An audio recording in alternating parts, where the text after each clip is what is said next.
जानकारी न्यूज में आप सभी का स्वागत है। जम्मू कश्मीर के पहलगाम के अंदर हुए दहशतगर्दी वाले हमले के बाद पूरे देश के अंदर जहां एक तरफ लोगों में शोक की लहर है, तो वहीं दूसरी तरफ बीजेपी नेताओं का इसके ऊपर कोई असर नहीं पड़ रहा है।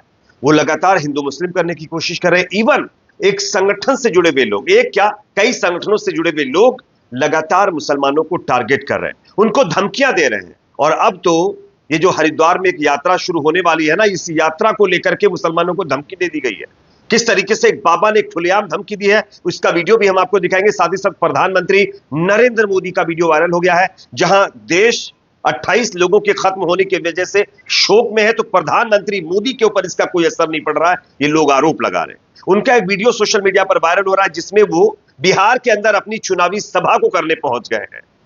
अब लोग ये कह रहे हैं कि प्रधानमंत्री मोदी के दिल में अगर 28 लोगों के खत्म होने का गम होता, तो जब वो अपनी सऊदी अरब यात्रा कैंसिल कर सकते हैं, कई और शेड्यूल्स कैंसिल कर सकते हैं, लेकिन बिहार के चुनाव की रैली उन्होंने कैंसिल नहीं की। आखिरकार वजह क्या है? खैर, इस पर आगे चर्चा करेंगे। साथ ही साथ दोस्तों, मुसलमानों को बदनाम करने वाले लोगों को एक वीडियो में दिखाऊंगा, जो आप लोगों को जरूर देखना चाहिए। आप देखिए किस तरीके से पहलगाम के अंदर 11 से ज्यादा सैलानियों को बचाने वाले एक शख्स अहमद शाह का वीडियो सामने आया है। उसने जो सच्चाई बताई इस हमले की, वो अपने आप में चौंका देने वाली है। आगे उनका वीडियो हम आपको दिखाएंगे। उससे पहले एक छोटी सी रिक्वेस्ट, अगर वीडियो पसंद आए तो लाइक जरूर करिए, चैनल पर नए हैं तो सब्सक्राइब करने के बाद बेल आइकन को प्रेस करना ना भूलें। बात करेंगे पहली और बड़ी खबर की। सबसे पहले मैं आप लोगों को बता दूं कि देश के अंदर एक माहौल बनाने की कोशिश की जा रही है कश्मीर के अंदर पहलगाम वाले हमले को लेकर के। एक पार्टी तो अपना चुनावी फायदा भी इस पर बटोरने की कोशिश में लगी हुई है। खैर, इसकी शुरुआत हो चुकी है। कुछ दिन तक हिंदू मुसलमान होता रहेगा, और अब तो बिहार में चुनाव आने वाले हैं, तो शायद इसका बेनिफिट भी एक पार्टी लेने की कोशिश करेगी। इसकी शुरुआत आप सब जानते हैं हो चुकी है। लेकिन दोस्तों, जहां एक तरफ 28 लोगों के खत्म होने के बाद पूरा देश गमगीन है, देश के अंदर लगातार लोग शोक में हैं, लोगों को शॉक लगा हुआ है, तो वहीं दूसरी तरफ प्रधानमंत्री मोदी का वीडियो वायरल हो गया है। आप देखिए, बिहार के अंदर एक सभा में वो पहुंचे हैं, और सभा के अंदर बाकायदा नीतीश कुमार के साथ आप देखिए कि वो हंसते हुए बात कर रहे हैं और मजाकिया टाइप से बात कर रहे हैं। पहले उनका वीडियो आप देखिए, उसके बाद आगे इसकी चर्चा करेंगे। 1173 करोड़ की विकास परियोजना, हथुआ में भारत पेट्रोलियम लिमिटेड के 3173 करोड़ की विकास परियोजना, हथुआ में भारत पेट्रोलियम लिमिटेड के 3173 करोड़ की विकास परियोजना, हथुआ में भारत पेट्रोलियम लिमिटेड के 3173 करोड़ की विकास परियोजना, हथुआ में भारत पेट्रोलियम लिमिटेड के बार बार आप लोगों ने इस वीडियो को देख लिया होगा। आप देखिए, सुप्रिया श्रीनेत जो कि कांग्रेस की स्पोक पर्सन है, नेता है, उन्होंने इस वीडियो को शेयर किया और लिखा है, पूरा देश शोक में डूबा है, आतंकी हमले में 28 लोगों की जान चली गई है। ऐसे समय में प्रधानमंत्री की यह हंसी ठिठोली अशोभनीय है।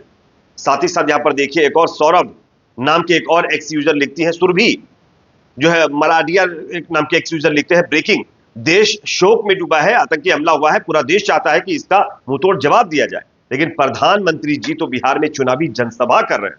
वक्त है जवाबदेही का है, चुनाव सभा का नहीं।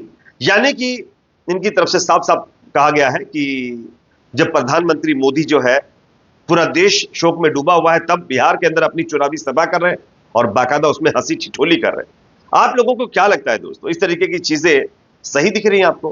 क्या बीजेपी के अंदर थोड़ा भी गम दिख रहा है इस बड़े हमले का? बीजेपी के नेताओं पर थोड़ी भी मायूसी नजर आ रही है? मुझे तो नहीं आ रही है। आपको आ रही है तो जरूर कमेंट सेक्शन में बताइए। इवन मैं आपको एक और वीडियो दिखाना चाहता हूं, ये वीडियो भी देखिए, ये भी बीजेपी के नेताओं का ही वीडियो है।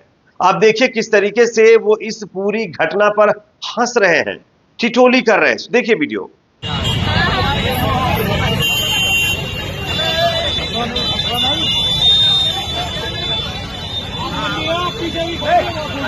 अरे हंसो नहीं, हंसत बनी के जो आप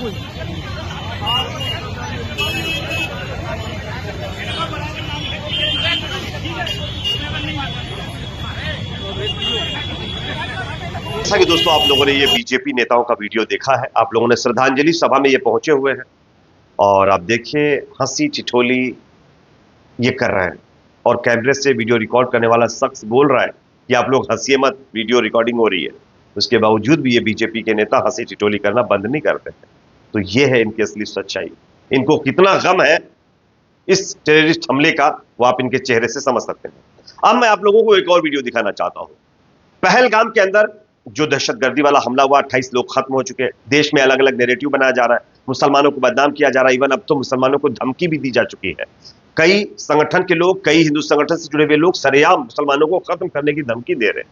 लेकिन इसी बीच इसी हमले में 11 सैलानियों की, वो भी हिंदू धर्म से ताल्लुक रखने वाले लोगों की जान बचाने वाले नजाकत अहमद शाह को सुनिए, वो किस तरीके से इस घटना का दर्द बयां कर रहे हैं। सुनिए किस तरह के लोगों की उन्होंने मदद की है, वो भी आप लोग सुनिए। पहले सुन लीजिए, उसके बाद इसकी चर्चा करेंगे। ये बताइए कैसे आपने जो है 11 टूरिस्ट को बचाया? जी अस्सलाम वालेकुम, मेरा नाम नज़ाकत अहमद शाह है। मैं हालवन गनेंगुड में रहता हूं और मैं एक टूरिस्ट गाइड हूं और मेरा 3 महीने विंटर में शाल का काम रहता है छत्तीसगढ़ में। कुछ लोग 17 तारीख को यहाँ पे आए थे घूमने के लिए छत्तीसगढ़ से, चिरमिरी से, जिसमें 4 कपल थे और 4 लोग, ये 8 लोग बड़े थे और 3 बच्चे थे, 11 लोग। तो हम 2 इनोवा लेके गए थे, उनको जम्मू से रिसीव किया और यहाँ कश्मीर लाए। श्रीनगर में घुमाया, गुलमर्ग में घुमाया, सोनमर्ग में घुमाया और लास्ट में हमने पहलगाम इसलिए रखा था क्योंकि पहलगाम हमारा उनको हमारे घर में लाना था और मेहमान नवाजी करनी थी, क्योंकि कश्मीरियों का पार्ट है मेहमान नवाजी। जो मेहमान नवाजी यहाँ पे कश्मीर में बहुत पहले से चल रही है। और फिर हम पहलगाम उनको लेके पहुंचे और पहलगाम रात को हम होटल एक्सलेंट में रुके और सुबह हमने स्टैंड वालों को बोला, जो पोनी स्टैंड वाले हैं उनको, और उनसे पोनी लिए हम वहां से निकल पड़े बाइसरन के लिए, जिसको मिनी स्विट्जरलैंड के नाम से जानते हैं। बाइसरन में जब हम पहुंचे लगभग 12 बजे थे। फिर हम अंदर गए ग्राउंड में, उन्होंने वहां पे मैगीज वगैरह भी खाई, घूमे। तब तक फोटोग्राफी हो रहा था, मुझे लगता है 2 बजे थे या 1:30 बजे था, ऐसे ही कुछ टाइम था। तो यहाँ तक कि जो लकी भाई है, वो मतलब मैं उसको भाई समझता हूँ, मेरा बड़ा भाई है। मैं उसके पास गया, मैंने उसको बोला घोड़े वाले बोल रहे हैं लेट हो गया, चलो चलते हैं। उसने बोला नज़ाकत इतने दूर हम आए हैं तो थोड़ा हम पूरा फोटोग्राफी कर लें, फिर हम चलेंगे। तो तब तक उसी दौरान हम बात ही कर रहे थे, उसी दौरान 1-2 फायर हुए। तो उसने मुझे पूछा, लकी ने बोला ये क्या आवाज आ रही है? मुझे समझ नहीं आया, मैंने बोला पता नहीं पटाखे फूट रहे हैं क्या है। मैंने उसको बोला ये पटाखे बच्चे फोड़ रहे होंगे। तो उसी दौरान फायरिंग और बढ़ी, फायरिंग और होने लगी। तो फायरिंग जब होने लगी तो फिर उसने फिर पूछा, मैंने बोला भैया मुझे नहीं पता है ये क्या हो रहा है। तो इतने में 1-2 हजार से ज्यादा भी टूरिस्ट हो सकते हैं उसमें, मिनी स्विट्जरलैंड में, बाइसरन में। तो सब हलचल मच गई और सब लोग नीचे जमीन पे लेट गए। और उसी दौरान लकी का बेटा लेके मैं भी नीचे लेट गया और टीटू की बेटी लेके, 2 बच्चों को लेके मैं भी नीचे लेट गया।